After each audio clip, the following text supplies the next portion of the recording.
Okay, so today we're going to go over, I guess, how to add Cosmos ink to your sublimation printer. I have the 7720, the Epson 7720. Currently, I have in the printer's jack from Amazon. I've had this Epson sublimation ink from Cosmos for a while, but I've been afraid to switch it over just because it's hard to get your initial settings right.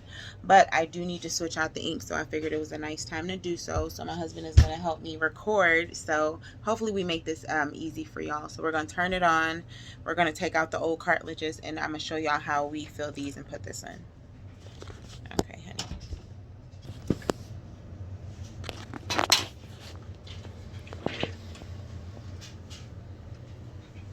So first, I'm just going to get to the maintenance tab so I can switch out, so I can get to the inks.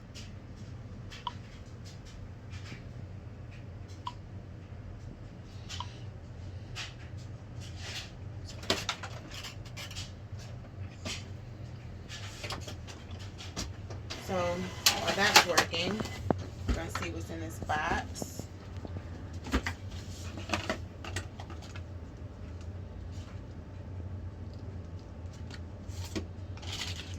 So these are nice because it comes with like the needles too. I know the printer jack said it was supposed to come with the needles and it never did, and I had ink all over my hands. And you probably should have gloves if you do. I do, but I don't feel like looking for any, so I'm probably going to, hopefully it should be mess free though. So you have your inks here, you have your syringes with the needles, so I should just be able to stick it through the foil, suck it out, and then fill in the cartridges. So it should be that simple. Alrighty. I'll take out these old ones just so we're ready. So the thing is, when you have do sublimation, it does not, because it's ink, it's technically not genuine Epson ink, so it will never read accurate. So honey, show them my ink levels. So technically it's saying my ink levels are here, and obviously I don't have any black ink in here, and it's a couple of other colors that are low as well. So that's the only sucky thing about that. So you have to constantly check prior to you printing to see what your levels are, because it's been times that I didn't even think about it and I'll run out mid print, and so not only would I mess up that paper that comes out, once you do fill up the ink, the computer the printer knows that it never finished that print, so it'll start another page of whatever print is left. So technically you lose time and two prints and whatever ink. So it's just a good, once you come in your office or whatever space you have to check it first, see where you're at.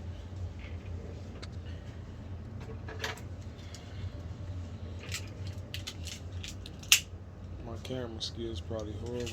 I'm sure they're good, baby.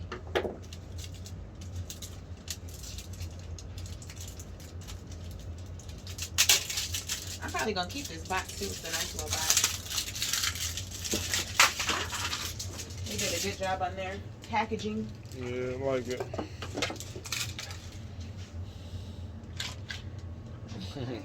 There you go. Thank you. Oh yeah, of course. Love supporting our people as well. Now, it is one that says you're not supposed to remove it, and as I remember, I think you are supposed to remove it.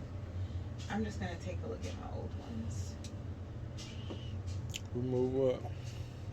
Right here, the one that says do not remove. Oh. And I see this one, but I know everyone is different. So you know what you're doing? Or you think you know what you're doing? Both of them. Alright, so I'm gonna just remove this one. No, I'm not. Actually, y'all, I'm about to double check and see if we're supposed to which one we're supposed to remove, because obviously it says do not remove, but on that one it said do not remove and you were supposed to remove it. So I know one, it still needs to vent, and then the other one you have to put the ink in. So I'm gonna check. So technically it's going to be two parts to this, so we'll get back to you. So you can just stop it. Okay, so I'm back. So yes, the one that has this little tab, the little the silicone piece, that is your refill tab, so you are supposed to take that out. So I'm gonna take these out and set them to the side. Sometimes they require you to put them back in, sometimes not, so it can vent, so the ink can flow.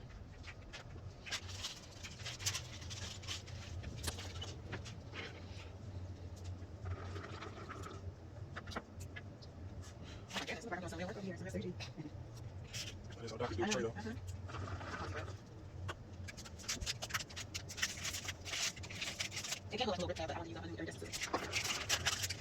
What's Oh my god, they got a bad job with their packaging.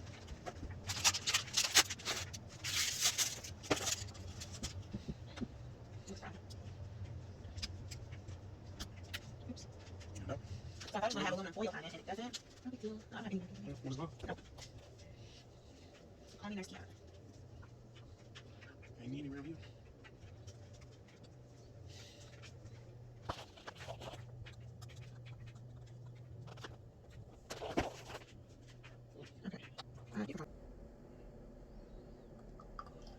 When we get to the other colors, we'll be done. It's only the black that takes so much.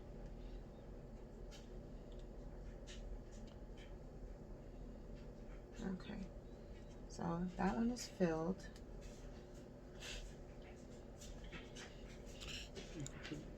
What'd you say, baby? Nothing. So for this one, I don't know. I'm wondering if I should take this. I'm just going to.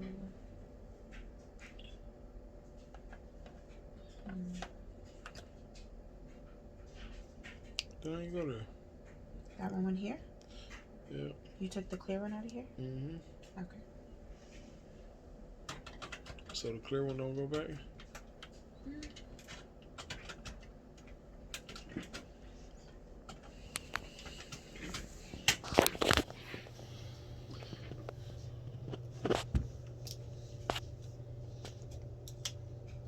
You say it got a vent?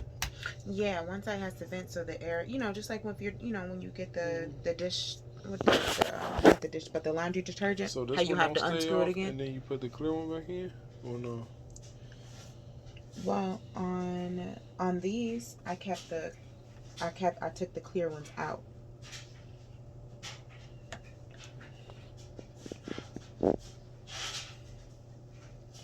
wonder if that's why I can't read the ink levels. No, it's just not reading ink levels because it's not genuine ink. Like you'll see, like sometimes, even though I have ink, it'll tell me to refill it. Like it'll say that it's empty, and it says, and then when I do like go through the, the process of, I'll take it out, shake it, put it back in. It says you have not installed genuine ink. Would you like to proceed? So another tip, just in case y'all didn't know, if y'all if you switch your Epson over, or if you switch over any printer, you automatically void out your warranty. So before you buy one, make sure you're sure this is what you want to do, because other than that, you'll just have to make it work or sell it as a sublimation printer. Or if anything goes wrong with it, they won't, you know what I mean? You'll have to figure it out yourself. They won't help you. Yeah, so this one says do not remove. It says the white one, do not remove.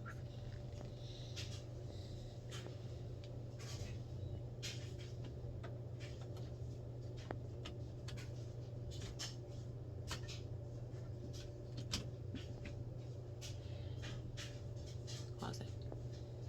I had to take a pause because I got confused for a minute. One, I was so busy making a video, and I ended up putting the magenta. I ended up putting the cayenne in the magenta, so that way, since I messed that up, I had to turn around and put the magenta and the cayenne and just put them in the correct spot. So that's number one, and I did that probably because I was moving too fast. Okay, so back to this. We're on the last one that I have to do, so I've already put the ink in there. So just so we're clear, the one that says do not remove, that's for ventilation. So the one closest to this tab here, sometimes it might have this, or sometimes it might have the ventilation, but this is 9 times out of 10 is going to be your refill hole, and you know that because with this one it goes all the way in, or it goes in a little bit before, where this one you can't really go that far, you know what I mean, and then the ink will start back flowing out. So that's how you know what hole it is. So per the instructions on the video, it says they gave you a helpful tint, because usually whenever you do you have to refill ink, it doesn't matter whether you're doing this ink or not, you have to run a million print heads, and that is so annoying, especially if you're in the middle of the order, because it slows you down like almost an hour. You have to just keep running print heads. So I'm excited to try this because it's pretty much called purging. So I was taught to take off your needle for a second.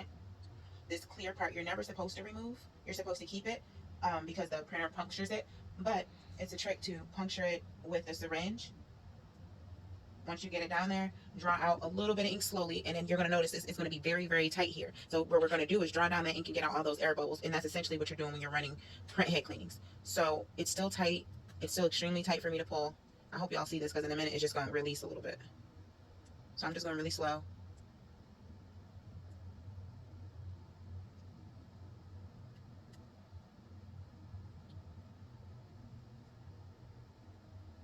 Alright, so all the tension is gone. I'm going to just let go.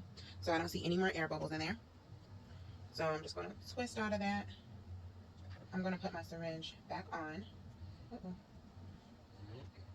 going to go back in here and refill the ink, so we don't waste any. You gotta get the ink off the printer too. Oh yeah, it won't stain.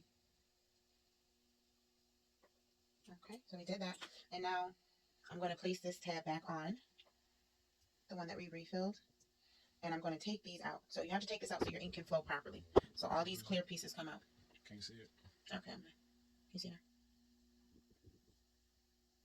that? Okay. So we're going to take that out. So you see I have all 4 of them here. And we're going to put in this last one. All right. We're going to close that. Close that. Let's see what this computer is saying. I don't know if I should rinse these out or not. For now, I'm just going to put these in here. I guess whenever I need them again, I'll flush them with hot water. This is cute. They came with the needle coverings because there's still so much ink left in these. The ink that you go through the most is the black, because obviously that cartilage is so it's twice the size. So I got ink on here. Or get that off now, baby. Come show them the screen. It says you have not installed genuine ink. I told you all about that earlier. You're just gonna hit OK. Oh, sorry. It keeps telling it tells you again. You're gonna void your warranty if you do this. Obviously, we're gonna hit proceed. Continue using the ink. They ask you a bunch of times to make sure you know what you're doing. We're gonna hit yes. And so it says everything is complete. So I'm just going to try this out before I do no, not really. I am going to just go ahead and do one print head cleaning, just because I can't help myself. And then while that's doing that, I'm also going to look for an image to go ahead and print out for when it's ready. And then I'll get back to y'all. So these are the results of, I guess, purging, because this is the first print head and this looks pretty darn good. I only see a breakage in the red, so I'm going to run this one more time. Another print head cleaning. I don't even think it's a need to do the black. So, but just because we're doing one, I'm gonna just do all colors. I'm gonna do one more before we print our picture. But yeah, this is not bad at all to be the first run after we did it. So I like that purging so far. So yeah, I'm gonna do one more and I'll come back. So far I'm very impressed with that method, because that was only 2. The first one wasn't bad. It was only 1 break in it, and then the second one came out perfect. So I'm just about to print out an image. Yeah. I also had got, during her pre-order sale, I got some of the BG Blanks Galore Sublimation paper. I'm excited about that because, one, it took 8 weeks to get here because it was on pre-order, but it's supposed to be, you don't need any butcher paper. Yeah, you don't need any butcher paper. All the ink comes off. Like it says, fast drying, up to 98% transfer rate. You know, sometimes you pull off your paper and you still seem like, man, that's a lot of ink. So I'm also going to be using this for the first time as well.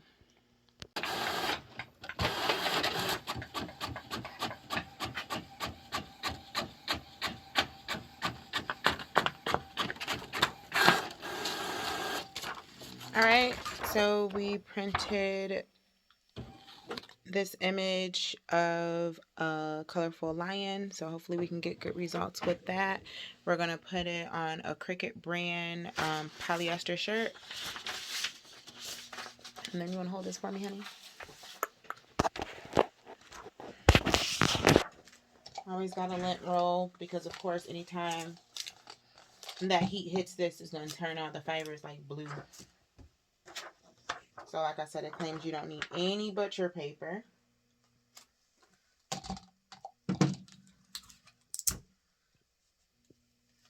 Put down some heat tape. And then, so no butcher paper, and I'm going to let it go 400 degrees for 60 seconds.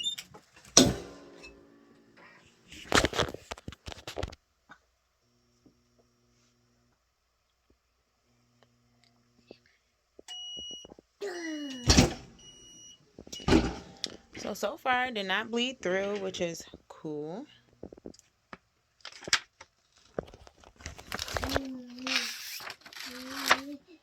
So that's good. The colors came out great. So this is Cosmo ink and BG Blanks Galore paper.